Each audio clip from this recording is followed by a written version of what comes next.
To another Birds on the Brain podcast. So the Starting Six, our second edition of the Starting Six. We'll just remind you in case you didn't check out last month. So the league has done a brand new initiative this year called the Starting Six, and each month the league's going to celebrate 6 players across the league. We'll just remind you. Of the criteria.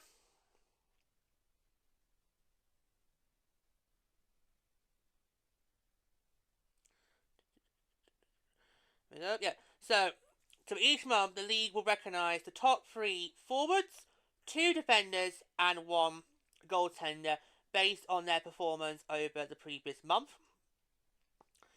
Forwards are selected regardless of position. The Starting Six is voted on each month by the women's chapter of the Professional Hockey Writers Association, the PWHL, and PWHL broadcast personnel.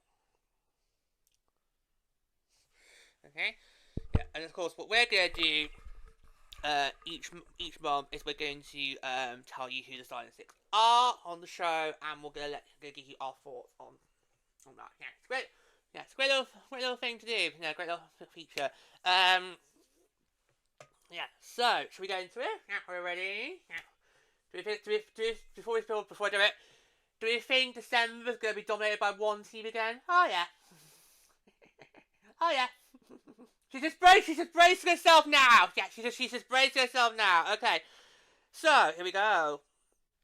So, the PWHL Starting Six for the month of December 2025 have been recognised as Kendall Coyne-Schofield, forward, Minnesota Frost. Britta Salemi, forward, Minnesota Frost. Darryl Watts, forward, Toronto Raptors. Megan Keller, defender, Boston Fleet. Hayley Wynn, defender, Boston Fleet. And finally, Anne Frankel, goaltender, Boston Fleet. Told ya!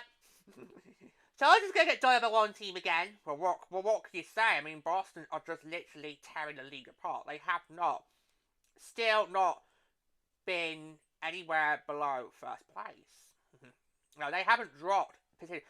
All the other teams in the league have moved up and down the standings, but Boston just stayed in first place. Now, that's something you don't really see often in this league. Not normally in the first half. No. Not normally in the first half. Second half, that's where you kind of see positions started to then stabilise, because Montreal, this time last season, they were in a juggernaut between us and New York in the first half. In that second half, they then wasn't able to cement that first place position. They just ran with it. Yeah. But yeah, you're right. It's kind of interesting. Yeah. But no, Boston dominating again, and we've got 2 Frost players. Yeah. Oh, it's because one of them's Britta. Yeah. Yeah, I know. Right, okay, so yeah. So 3 Boston, 2 Minnesota, and 1 Toronto. That's like the odd one out. Okay, let's go through it, shall we? So we start with Kendall Coyne-Schofield from the Minnesota Frost. So Coyne-Schofield tied for the league lead in points for the month of December with 7, while pacing all skaters with 6 points, 2 more than any other player in December. Her play was highlighted by the first hat-trick of her PHL career in a statement performance against Ottawa on December the 2nd. That set the tone for the month. She capped our 2025 by matching a career-high 3-point game, leading the Frost to a 5-1 win against Toronto on December 30. Corey Schofield also generated 22 shots during December and posted a +6 rating, leading the Frost to second place in the PHL standings. The Minnesota captain sits second overall in PHL scoring with 9 points through 8 games and leads the league outright with 7 goals or a 3-goal lead on the next highest total.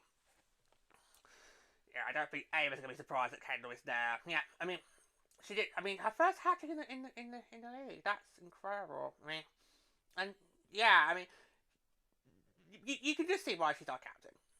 Yeah, I mean, she's done incredibly well, and the fact that she's in that bracket where a lot of players with a finger running in. I know, seriously, fuck off with that. I know.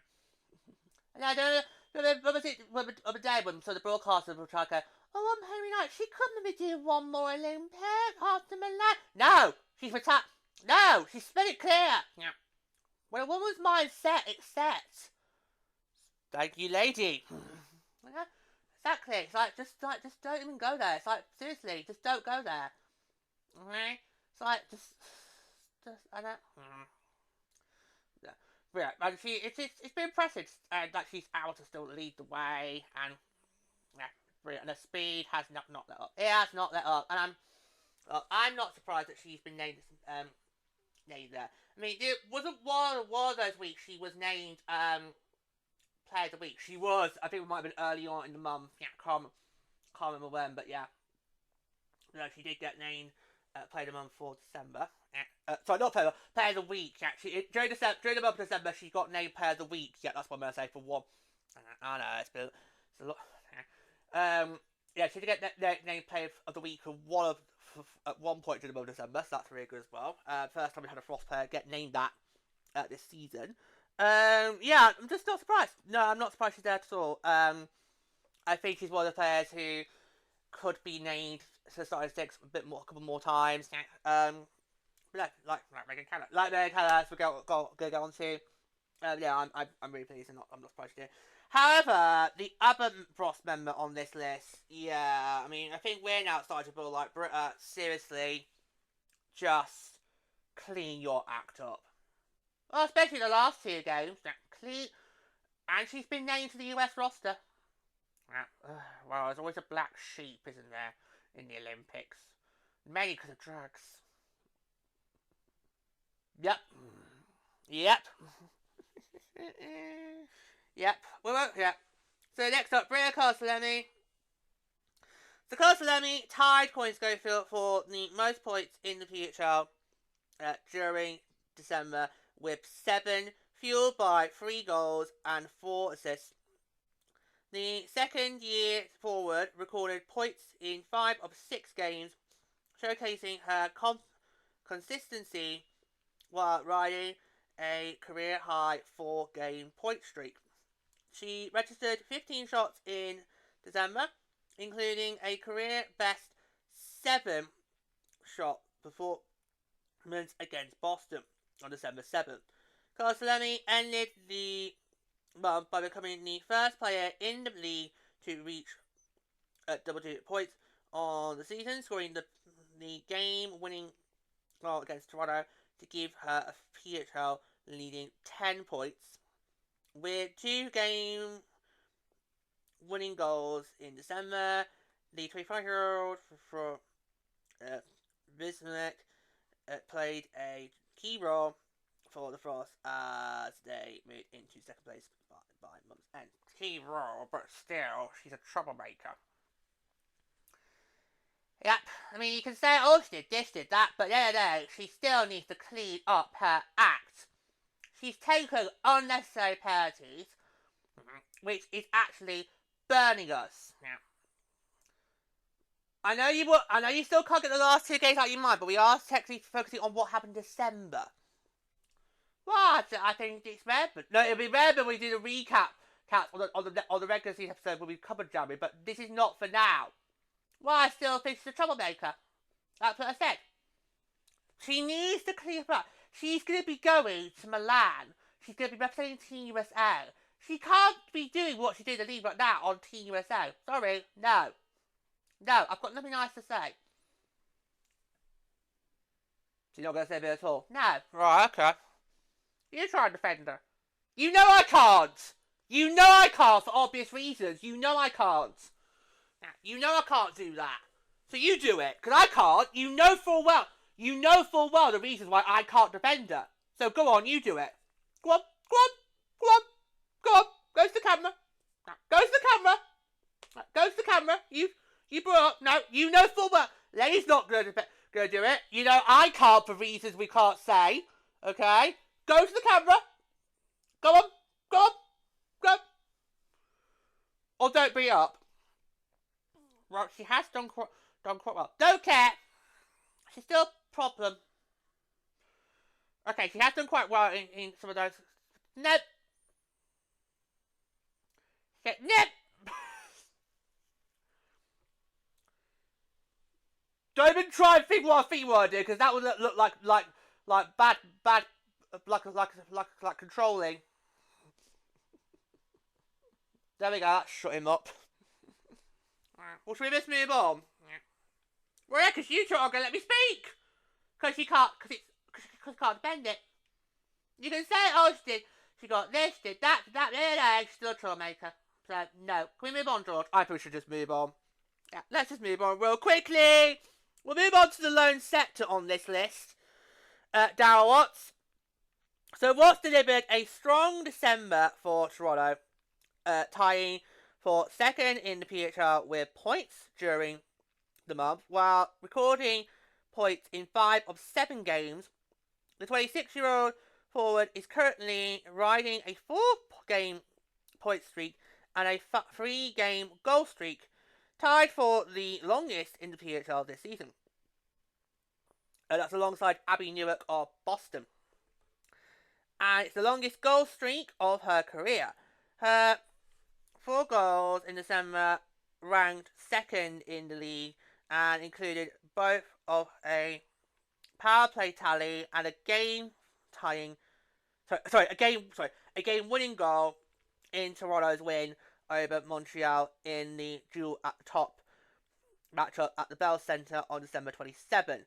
The month was highlighted by a milestone moment in the sector's final game of December, when the Toronto native recorded her 50th career PHL point, scoring just the second.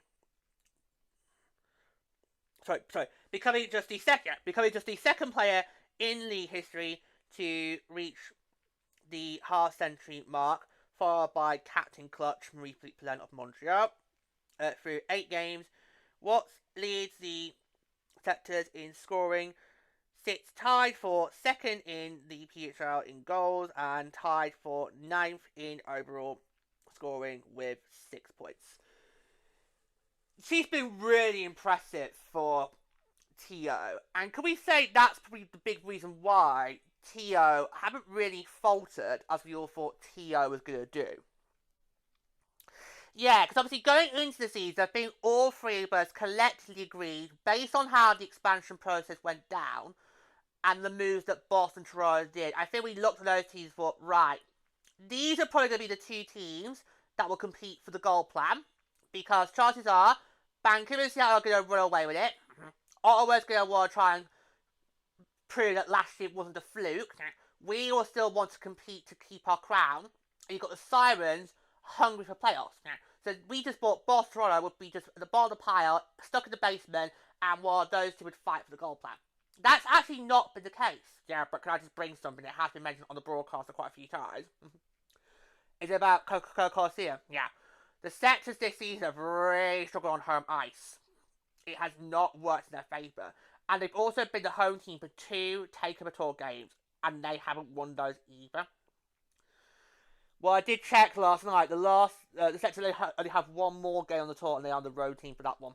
So yeah, but it still adds. Oh, I know it still adds to the stats. Yeah, but home ice has not been kind to Toronto this year. It really hasn't. The sectors have really, really struggled on home ice. They really have. And that could be a huge problem when we get later on down the line and we get close to crunch time. We're looking at who is going to be competing for those 4 spots. But she has done really well, and her speed as well is incredible, and she has recently had to come back from injury as well. And yeah, it's not really phased her away. No, she's just come back in the soil as she now went away. Yeah. So she's been really impressive. Dare we say could be seen as an early front runner for forward of the year, maybe? If we're thinking about she's a forward. If we're trying to think about who could be could be, because right now you're trying to think, well, who could be those potential candidates become June? Yeah, so maybe. Yeah, could be.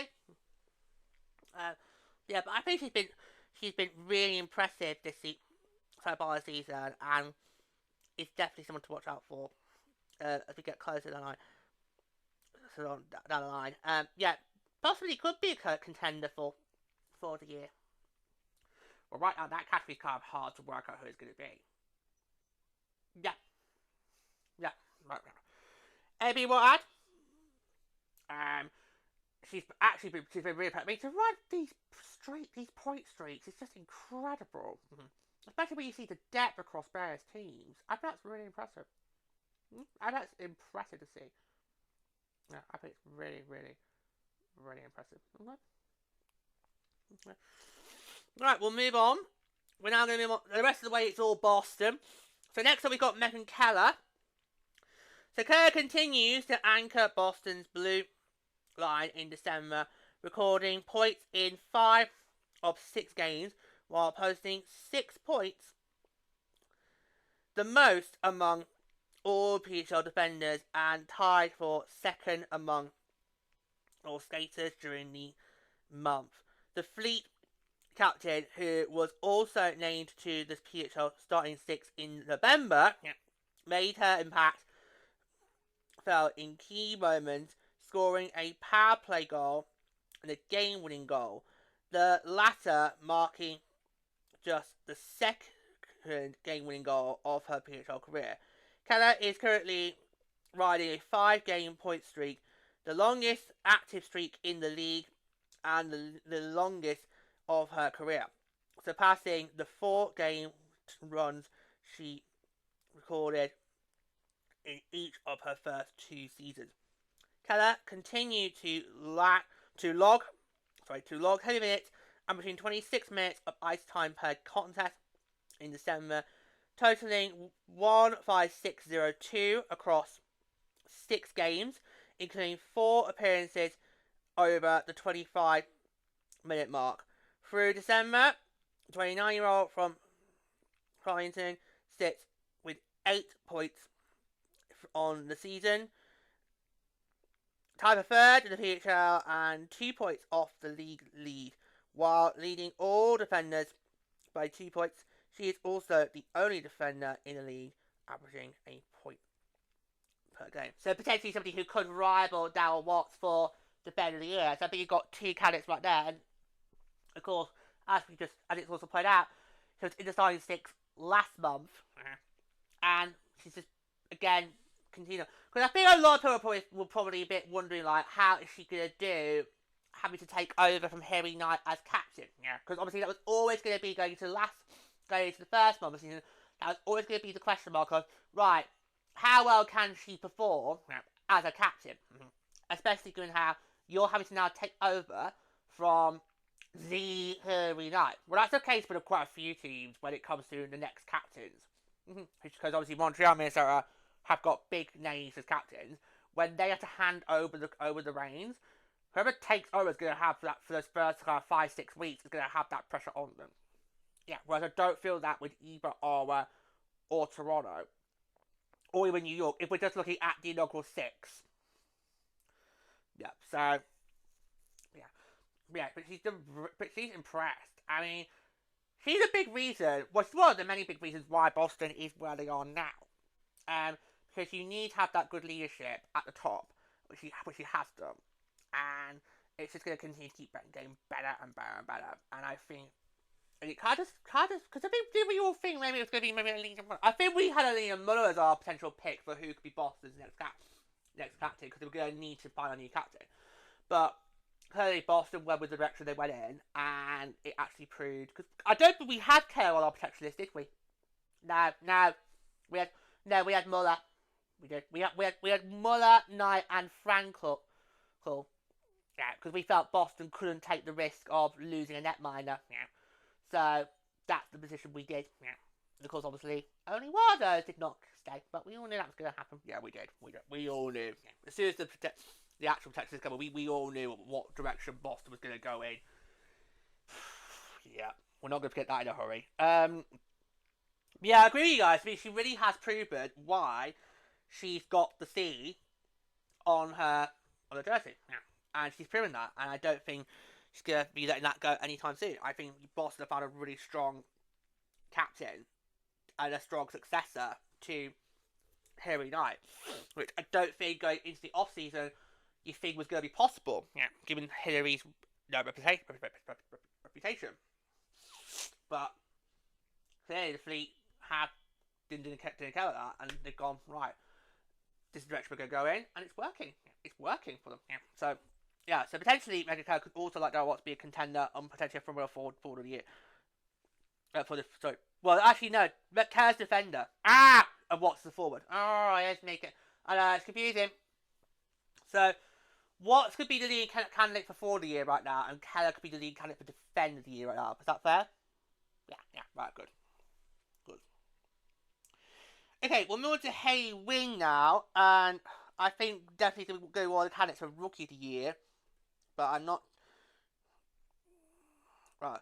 So, Wing made a strong statement in December, recording 5 points in 6 games to tie for 7th in league scoring during the month, and tie for 2nd among all defenders. Just 1 point behind Keller's league leading 6th. The rookie Blue Liner selected 2nd overall by Boston in the 2025 draft, produced 1 goal and 4 assists while registering points in 4 of 6 games. She delivered her first career multi-point performance on December 7 in Boston's win over Minnesota, and then closed the month by scoring her first career PHL goal against Ottawa on December 27.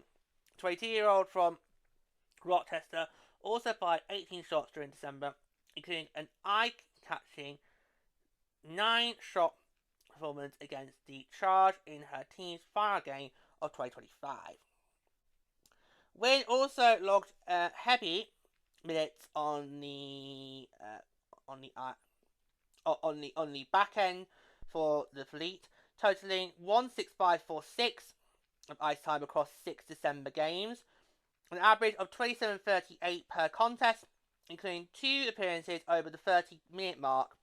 Through her first 8 games of professional hockey, the Clarkson University graduate leads all skaters in ice time and sits tied for 2nd in rookie scoring. Yep. Did you say that you felt that Hayley Wynn and Abby were going to do well for Boston? I remember after the draft feeling, right, okay, I felt Boston have drafted well for the future, because Hayley Wynn and Abby Newark, you give those 2 prospects time, they could potentially one day be staple names in the league and could do well for Boston. I was not expecting literally this season, their debuts, their rookie campaign, I was not expecting to just light the lamps up straight away. And Abby Newark has really, I'm surprised she's not on here, because she's had a very impressive start to the season. I still can't believe she was, the 5th round? I still can't believe that. She should have been a first rounder. Okay, if you were the general manager, you would have taken, I would have taken in the first round straight away. That's a good prospect, would have taken straight off the board. Yeah. But yeah, so I did kind of felt these two for Boston. I felt that they would be huge hitters, but I didn't think it'd be this early in their career. I thought it might have been maybe 2 or 3 years down the line, but not right now. So I'm not surprised she's here on the starting 6, and she has done very well. So Wynn and Newark could easily could easily, along with Roy Gearday from Ottawa, those could be the three who get nominated for Rookie of the Year. Because Rookie of the Year actually does kind of feel wide open this year. Yeah. There's a lot of people candidates. I mean, you could even throw in Hannah Murphy, who I'm surprised has been snubbed off this list.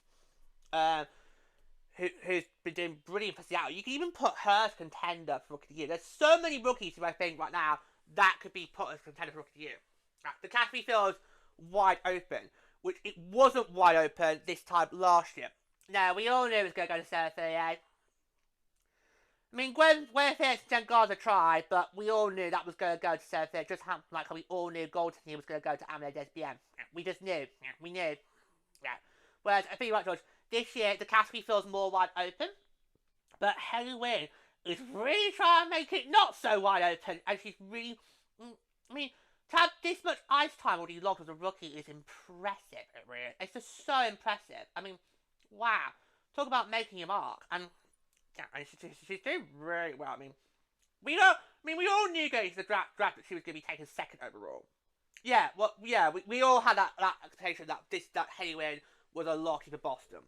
It's just what we didn't factor was the Siren shenanigans, because I thought Casey Brown was the lock-in to go first overall. I even said it on the show, because I recorded the goal episode literally right before the draft, and I mentioned some of the prospects who the Sirens could take first, and I said it was me. I would go Casey O'Brien. I didn't then expect New York to then do what they did, but of course, given how the first overall pick 25 did have prior history with Greg Bargo, it kind of thought, yeah. It made sense. Yeah, but then we were then thinking, hang on, is Casey O'Brien going to go to Tio? Yeah. It's like, hold on. Yeah. Could have. That would have been a very interesting story, wouldn't it? But yeah, so I'm not surprised Hayward is doing so well. It's just incredible, and I kind of expected both her and Abby to be able to be, because obviously Boston going into that draft that we had this year, I kind of felt that Boston needed to the most replenish what they lost, because Boston lost big in its expansion draft. They didn't just lose Hearing Knight, they also lost Hannah Bilker, who was also a key integral part to that team. So Boston kind of really needed to go into that draft in Ottawa and basically try to replenish what you lost. And I think Boston did really well doing that, which probably is why they are where they are in the league right now. So I'm not surprised at all. And I'm not surprised who rounds out the starting six. It is, of course, Aaron Frankel from the Boston Fleet. Well, I don't think he could really... Well, apart from Hannah Murphy, I don't think any other netminder could really rattle that, could they? No. So Franco continued her dominance in December, earning a spot on the PWHL Starting Six for the second straight month to open the 25-26 season.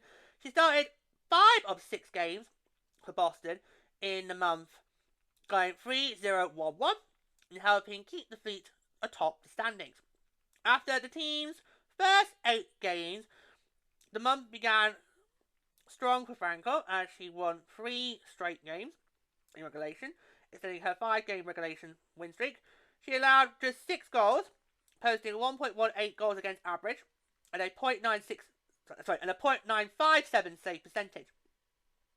The highest among goalies with at least 2 starts. 26-year-old from Takoko also led the PHL with 2 shutouts in December, including a 33-save performance against New York on December 17, and was the only goaltender with multiple clean sheets during the month. On the season, Franco leads all goalies with a 0.99 goals against average, a .963 save percentage, and 3 shutouts. Yeah. I know we are only in... Right, I know we are in January, right now recording this episode. Yeah, I know we're in January. But I think let's just give her the gong now.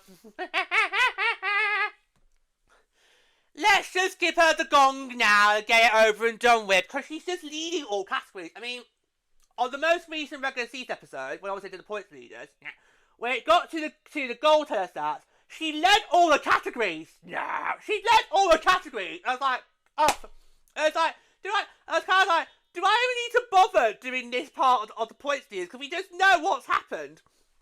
It's like, so I'm just like, give her the gong now. And I can show you if you like. I'll show you. I'll bring the episode plan up. Okay, right. So, in fact, I'll do a comparison. Okay, so, bear me 2 seconds. Because if you do check out our our regular season episodes, at the end of each one, I do the points leaders, and we look at standings, but we also look at statistics as well amongst various players in the league. And I think it's really fascinating each month we do that and we see what happens. Right, so I'm going to bring up November. Okay, so this is how the points leaders look in the goaltender category in November. Okay.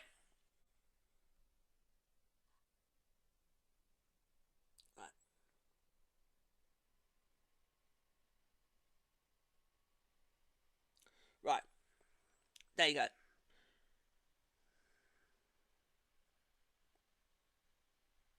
Okay. Is this goaltender stats?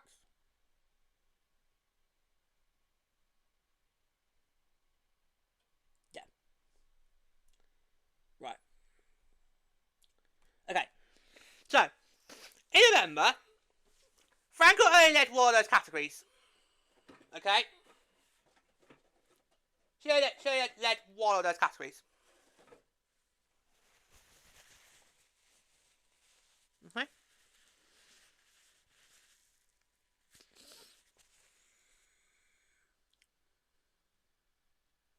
Only one. Right? So there you go. Yeah, because Hensley's named there as well. Yeah, so Hensley also got a fair shout.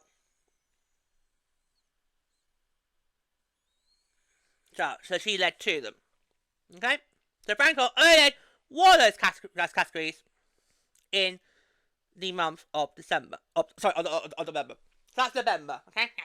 So in the month of November, Franco only led one of the goaltending categories, Hensley got the others. Okay? Although, in November, you could argue in November, we only played 2 games, where I think Boston might have played a few more. Yeah. Let's now compare that to December. So, the episode I've just recently recorded. Right? Okay. Yeah. Okay. So, I'm now going to bring up December's episode plan. So, that was November's. Here's the episode plan for December's episode. Right? Have a look. Have a look.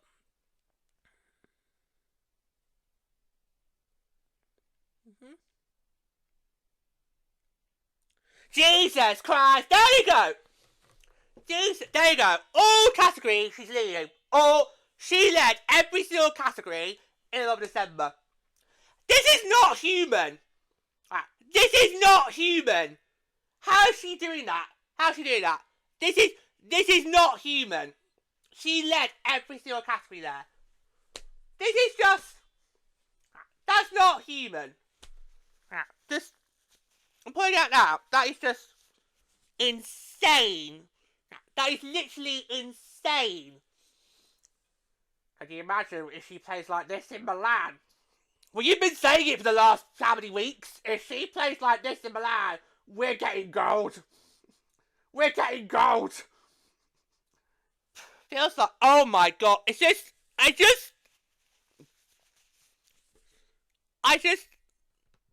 this is how, so I'm just like, so I'm literally like, can we not just give her the gong now?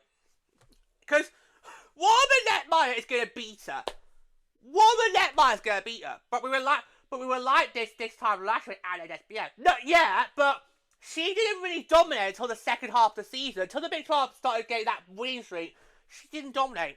The first half of the season, of last season, it was open season. It was an open field. And then the second half, that was when she started to lock it down. This just feels like a fortress. It's impenetrable. A green wall has been put up by Franco, and it isn't going to be knocking down no matter how many times we try and take scouts at it. I mean, this is just insane. Insane. This is ridiculous. Yeah. And it just shows what incredible net miner she is. But the one thing that Boston has got a problem with is the same as New York. No reliable backup. No reliable backup. No reliable backup for what happens if she can't go to the field. And we saw it this time last season. When she goes on an injury, they get fucked. But it happened. Yeah. And it came at the wrong time. Because it came not after World Championships. Yeah. And of course, that was the moment when Boston needed the most. And of course, as we all saw what happened there. Yeah. I mean, they did try and make a mass, try to work through it. But of course, in the end, it just was too much. Yeah, too much. And of course, we don't know what happened there. But just, it's insane. I know. And the fact she improved on November, it's like, what if she just improved? Yeah, she's so improved on all her categories. It's like, what is going on? It's like, just give me the gong now. Just give me the gong now. I mean, oh god, you have to worry for those other two candidates who get announced for that award. It's like, it's just well, hang on. Wasn't she nominated last year? She was. She's been nominated. Franco actually has been nominated for goaltender last year and has been snubbed. Yeah. So then, oh god, I can't take it. I know, right? I like you. I'm gonna kill her, brother. Oh! It's like, whew, I need a sex. It's just insane. It's like, if she keeps playing like this, they're gonna win the World Cup. Right? It kind of feels like right now Boston is playing like a World Cup winning team.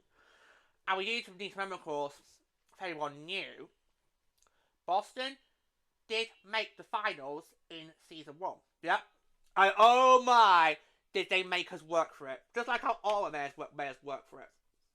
So, yeah, you have got to look at that Fleet team thing. Am I looking at the 2026 World Cup champions? Am I looking at the team who's going to dethrone us? Because it is eventually going to happen, and we are ready for it. But it's insane. Just give her that gong now. Give it her now. Give her the gong. Give her the gong. Give it her now. Anne Franco's goaltender of the year. I'm locking that in. I'm locking that in. Goaltender of the year. Right there. Right there. And that wraps up the starting 6 for December. Are we really surprised any of the picks there? Or nah. I think it's interesting we do have 2, because I did wonder, would anybody carry over? Because obviously, it's a very short season. Pity. Have you really got time to have repeat offenders? So, interesting, yeah, so that's pretty nice. So, literally anything could be possible for the next one.